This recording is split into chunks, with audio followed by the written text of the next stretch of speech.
Hello and welcome to Dialogue. I'm Yang Rui in Beijing. On March the 17th, the People's Republic of China and the Islamic Republic of Gambia agreed to restore diplomatic relations. Almost 21 years ago, China had to suspend official ties with Gambia after the country resumed so-called diplomatic ties with Taiwan in 1995. Why have China and Gambia decided to normalize their relationship? As China's engagement in the African continent increases, what challenges face China and Africa with growth slowing in the Chinese economy? And will China-Africa relations set a new example of South-South cooperation? To discuss all these issues and more, today I'm happy to be joined in the Beijing studio by Ambassador Liu Guijin, former Special Representative of the Chinese government on African affairs, and Dr. Ren Zongze, Vice President of the China Institute of International Studies. But before we get started, let's take a look at this. China and Gambia re-established their official diplomatic ties on Thursday, March 17th, according to the Chinese Foreign Ministry of Affairs. Gambia is a narrow country whose borders mirror the meandering Gambia River in West Africa. It has a tropical climate, and a hot and rainy season normally lasts from June until November, but from then until May, cooler temperatures predominate with less precipitation. Gambia's economy is dominated by farming, fishing, and especially tourism. Tourism is an important source of foreign exchange, as is the money sent home by Gambians living abroad. Most visitors are drawn to the resorts that occupy a stretch of the Atlantic coast. In 1765, Gambia was made part of the British colony. 200 years later, it gained independence from the United Kingdom. Gambian President Yahya Jammeh has been governing the country since 1994. In February last year, CCTV News interviewed him on his opinions about Gambia's relations with China. And we have seen the advent of China into Africa boost a lot of countries' infrastructure, socio-economic development. This is the type of partnership that we want, because with regards to mainland China, they invest in your country, they help you out without interfering in the internal affairs of the country or dictating to the country what economic system they should have. This is the type of partnership we want, where the sovereignty of the country is respected, the people are respected, and it is mutually rewarding. Welcome to our studio discussion here, gentlemen. Now, a small country in West Africa with a population of less than 2 million.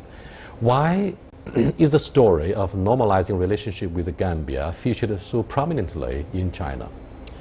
Well, I think the normalization of relations between China and Gambia has indicated that this is the natural course and result of the development of China-Africa relationship at large. And as everyone knows that in recent years, China's international influence has been greatly enhanced, and China-Africa cooperation, particularly on economic and trade and development areas, has been developed steadfastly and has become a really attraction for all the African countries to further strengthen the relations with China, even for the benefit of their own country. So I think against this background, that President Jammeh of Gambia decided, if I could quote his own words, that is out of the consideration of long-term interests of Gambia, and decided to resume diplomatic relations with China.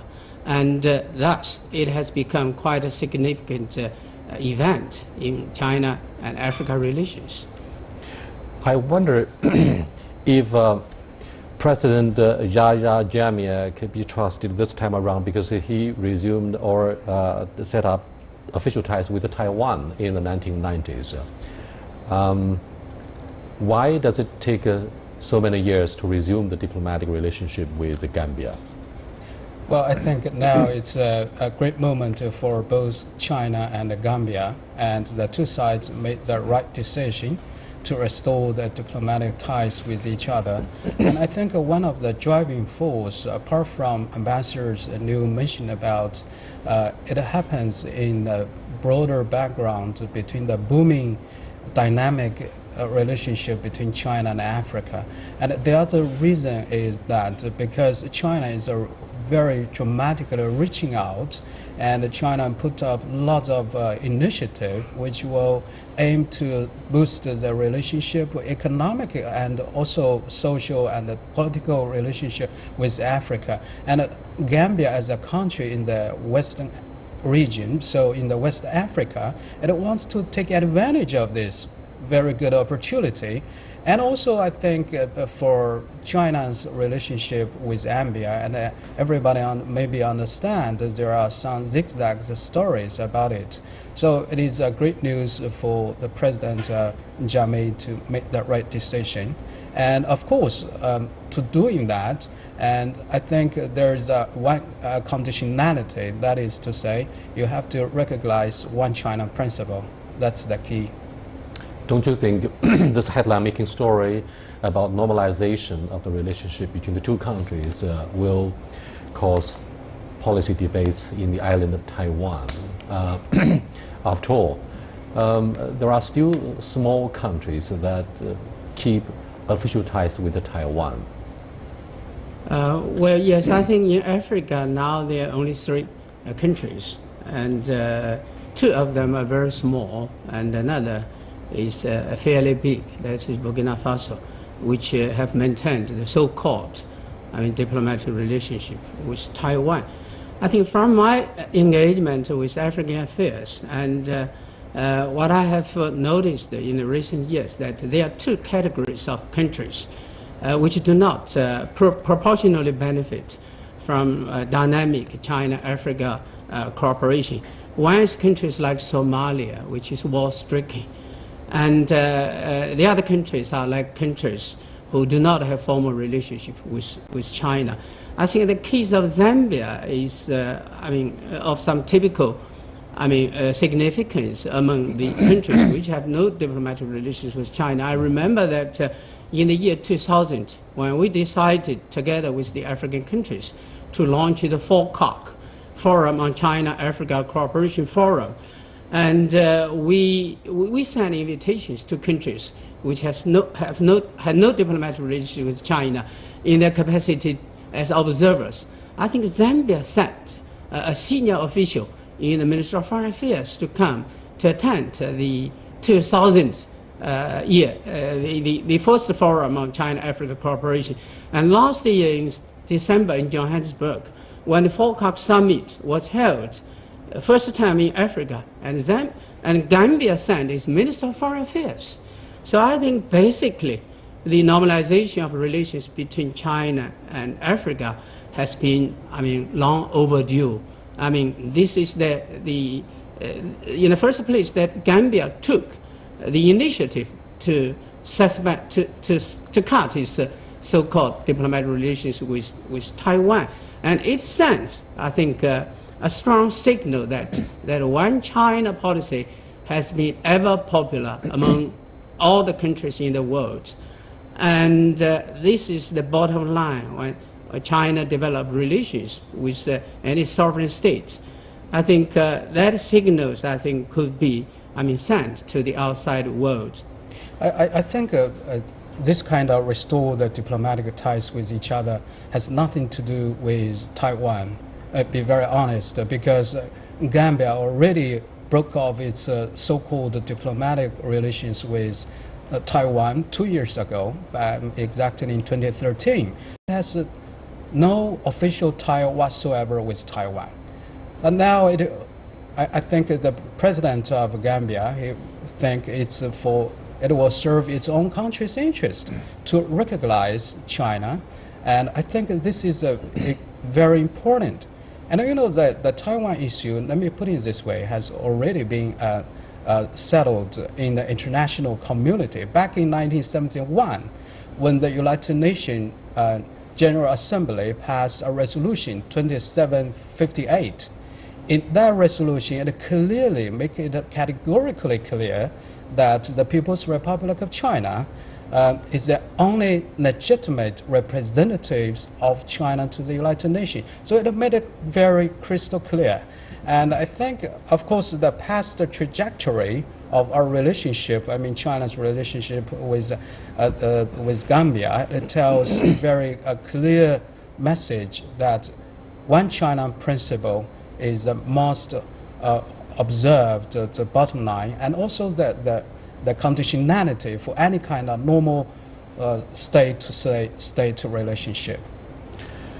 What happened between the two sides of the Taiwan Strait, if you go back to 2008, was that leadership on both sides decided to terminate what was called dollar diplomacy.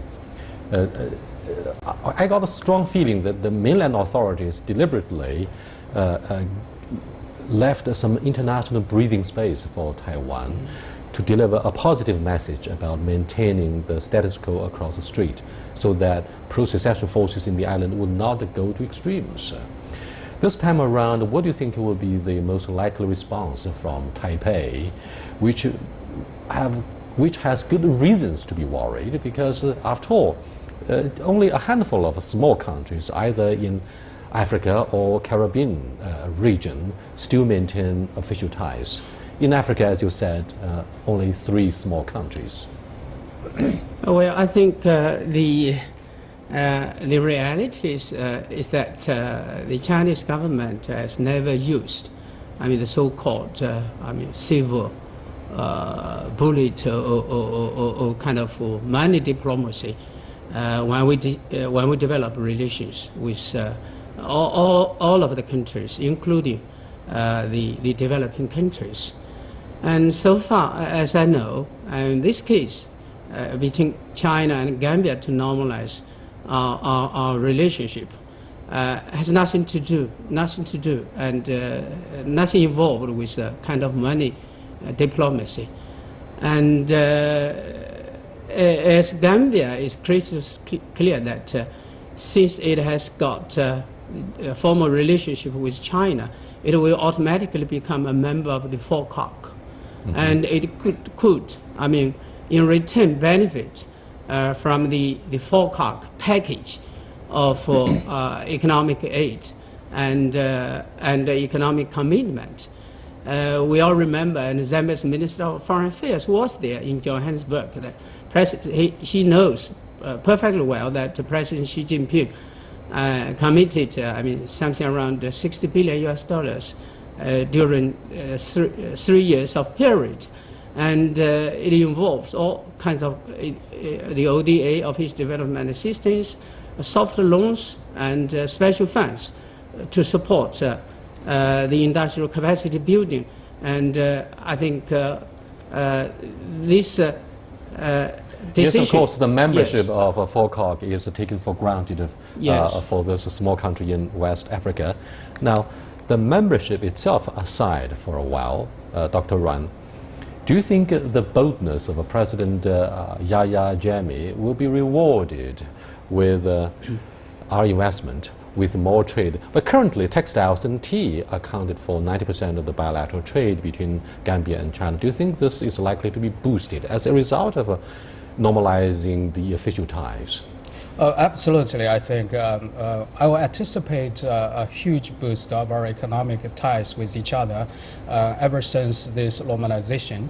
And because at this moment, we have to understand Gambia's economy has been very much dominated by fishery, farming, and also it has a very important geographical location. The capital, Banjul, is a kind of a port which can can play a part as a bridge for connectivities. So I think this normalization actually opened a greater door for China's investment to this country. And of course, let me tell you this, and even before this, China has already become the largest trading partner for the Gambia in the last couple of years. So there is a great potential for 2 countries to tap. So this kind of relationship must be characterized or framed as normal state-to-state relationship. So I absolutely agree. Ambassadors mentioned about there's nothing hidden agenda or a deal behind the saying money diplomacy. But of course, this diplomatic normalization, of course, will open greater door for greater cooperation. But I'm afraid, despite your reluctance to associate the normalization with the Gambia with the cross-strait relations, those in Taiwan would have to read into the timing of this major event, a landmark event in the relationship between the PRC and Gambia. But you are watching dialogue with Mr. Liu Guijin, former special representative of African affairs from the PRC, and Dr. Ren Zhongzi. We've been discussing what's behind the decision to normalize official ties between the PRC and Gambia, or the Islamic Republic of Gambia. We'll be back in a short while. Stay with us, please. Welcome back. Given the fact that China has become the second biggest economy and the growing presence of the Chinese economy, our investment in particular, there are approximately 2,000 Chinese companies in the African continent at this moment. Now, many in the West would say, hey, this is a comeback of a new colonialism to the black continent. And China says, come on, what we do is for co-prosperity and mutual benefits. Now, there's always a strong cynical and skeptical voice from those who follow China's footprint and presence in Africa. They say this is none other than new colonialism, and what you have done there is just sheer extraction of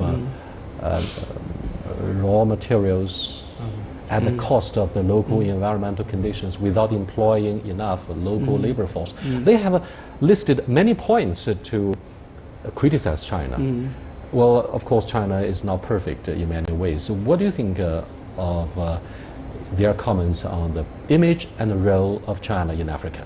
Well, it's quite a strange phenomenon that, yes, it is true, as what you said just now, that in the past few years, particularly 1 or 2 years ago, there had been a lot of talking about the new colonialism practice of China. They accused China of buying or extracting a lot of minerals and oils, and they call it a kind of new colonialism. Now, there are some new accusations, because China is faced with the downturn world of the economic development. In order to make our economy at a sustainable development, for a sustainable development, and we have slowed down, the growing pace, and the bilateral trade even between China and Africa for the first time last year dropped, 18% compared with 2004. Is it largely because of the drop in commodity prices? Well, yes, it is largely because of dropping of the oil prices. And they say that the China slowing down of economy, dragging on Africans badly, negatively affected Africans' development. That is the main accusation now. But it shows that whatever we do, and buy more or buy less, or pay more or pay less, is a kind of wrongdoing in the eyes of some of the medias. But actually, when China bought more, raw materials or oils, and we bought them from international markets, that is nothing different from the United States of America or European countries. Now, gentlemen, for those who study international politics, there is a growing voice calling for diverting their excessive reliance on China. Taking Myanmar as an example, they complain that previously they bet their future on China. And there's a lot of risks in doing that. Therefore, they start to practice a balanced diplomacy between China and other neighboring countries, between China and developed nations. So like the United States, for example, with the improvement of human rights record, the election in particular. Do you think this is being repeated and being practiced in Africa in the new era, since they're going to suffer accordingly as our economy slows down. There are other competitors with China, for example, India, Japan. Japan, in particular, follows China's suit wherever we go, in an apparent attempt to compete with China for influence in Africa. Therefore, do you think it's high time? Of course, we don't want to do that. We don't want to deliver this message. But from the perspective of experts of diplomacy and international studies, do you think they should diversify their investment channels? I think you're absolutely right. As a matter of fact, Africa is very much diversified its trading partner, trading relationship with many other countries. China is just one of it. Although the largest trading partner of Africa, approximately maybe 2015, the trade volume could come to approximately about 300 billion US dollars. However, China is just one of them. The key is that China provides a very important, reliable alternative, because Africa has been very much so now been dominated by the Western countries. Some people blame for China, for example, just focus on the raw material, energy, and sort of thing. This is no longer true. And if you look at Xi Jinping's very important speech last year in Johannesburg, he initiated about 10-point proposal. If you look at the key ingredients of this 10 proposal, it very much focuses on, number one, the capacity building of Africa. So, for example, the industrialization, modern its agriculture, and also, secondly, the connectivities. This will be a transformative force to put the Africa countries together. Last year, I was also lucky to visit Kenya. There people told me about the story of the China, who is now ongoing project with Kenya about a high-speed train, a railway, connecting the Mombasa and to its capital, Nairobi. That's a huge story in that area. And also, China-Africa was started to explore for the finance and also the green development and the people-to-people, and also the training lots of personnel. So all this, if you put them together, piece them together, China actually is working with Africa friends for their capacity building. So it's not that kind of no longer just rely on the energy, mineral, and the resources, raw material. So, and this turn a new page for China-Africa cooperation. Here is yet another question that the Western media would always take issue with. For example, the issue of governance. They would say, you better teach them how to fish instead of giving them the fish. Yes.